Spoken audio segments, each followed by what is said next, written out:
All right, same exact graph. Now we're finding domain, range, and end behavior.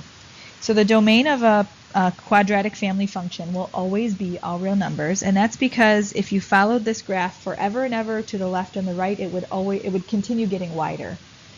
So it's going to cover all the x values. The range is not going to be all real numbers. We're going to have an inequality here.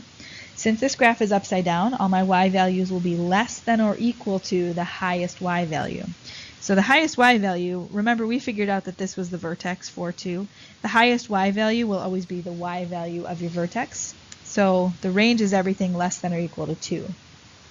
And then for end behavior, remember that you'll always have one of each as x goes to the right for infinity and as x goes to the left for negative infinity. As x goes to the right, my y values are going down. And the same thing actually happens as x goes to the left. The y values are also going down. So just a really quick cheat sheet here. You can have two things. There are two possibilities for each x and y. It's either infinity or negative infinity. So if you are talking about x and y's, there are always two choices, infinity and negative infinity. And here's how this works. If x is going towards infinity, what it really means is that it's going to the right.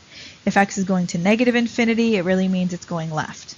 If y is going towards infinity, it means it's going up. And if y is going towards negative infinity, it means it's going down.